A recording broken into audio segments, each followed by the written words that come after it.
రంగారెడ్డి జిల్లాలో మూడో రోజు ఆర్టీఓ అధికారుల దాడులు కొనసాగుతున్నాయి. రాజేంద్రనగర్, ఆరాంఘర్ చౌరస్తా వద్ద ప్రైవేటు ట్రావెల్స్ బస్సులపై రంగారెడ్డి జిల్లా రవాణా శాఖ అధికారులు కొరడా జల్పించారు. చెన్నై, తిరువనంతపురం, పాండిచ్చేరి, మంగళూరు, మైసూర్, కన్యాకుమారి నుంచి హైదరాబాద్కు వస్తున్న బస్సులను తనిఖీలు చేపట్టారు.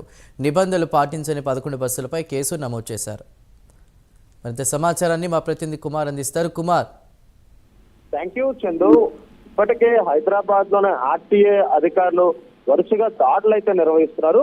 ముఖ్యంగా ఇటు హైదరాబాద్ నుంచి ఏదైతే సంతూళ్ళకి వెళ్లే ప్రైవేట్ ట్రావెల్స్ బస్సులపై కూడా దాడులు నిర్వహిస్తుంటే ఇటు బయట నుంచి అంటే ఇటు కోయంబత్తూరు ఇటు నుంచి వచ్చే బస్సులపై కూడా ఆర్టీఏ అధికారులు దాడులు అయితే నిర్వహిస్తున్నారు.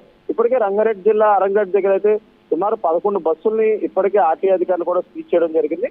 ముఖ్యంగా ఏదైతే దీనికి సంబంధించి ఆర్టీఏ అధికారులు కూడా స్ట్రిక్ట్ గా హైదరాబాద్ అవుట్స్కట్స్ లో కూడా పూర్తిగా ఏదైతే ఈ దాడులు అయితే నిర్వహిస్తున్న పరిస్థితి ఉంది. ఎందుకంటే ఇప్పుడు సంక్రాంతి సీజన్ కావడంతో కూడా ఇటు ప్రైవేట్ బస్ ట్రావెల్స్ కూడా ముఖ్యంగా ఎక్కువ నడుస్తాయి కాబట్టి ప్రైవేట్ ట్రావెల్ బస్సులపై కూడా 3 రోజుల నుండి కూడా ఏదైతే రవాణా శాఖ అధికారులు కూడా దాడులు నిర్వహిస్తున్నారు. ముఖ్యంగా రాజేంద్ర నగర్, అరంగర్ చౌరస్తా వద్ద ప్రైవేట్ ట్రావెల్ బస్సులపై రంగారెడ్డి జిల్లా రవాణా శాఖ అధికారులు కూడా కొరడా అయితే విధిస్తున్నారు. ముఖ్యంగా చెన్నై, తిరువనంతపురం, పాండిచ్చేరి, మంగళూరు, మైసూర్, కన్యాకుమారి నుండి హైదరాబాద్ వస్తున్న ఏదైతే బస్సులను అయితే పూర్తిగా రవాణా శాఖ అధికారులు కూడా తనిఖీలు నిర్వహిస్తున్నారు. నిబంధనలు పాటించకుండా ఏదైతే ఈ ట్రావెల్స్ బస్సులపై కేసులు అయితే నమోదు చేస్తున్నారు. ఇప్పటికే 11 బస్సులపై కేసు అయితే నమోదు చేయండి.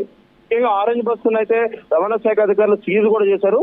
రంగారెడ్డి జిల్లా ఉప రవాణా శాఖ అధికారి సదానందం ఆదేశాల మేరకే ఉదయం 4 గంటల నుండి కూడా ఈ దాడులు అయితే జరుగుతున్నాయని చెప్పొచ్చు Chandu. Right, thank you Kumar.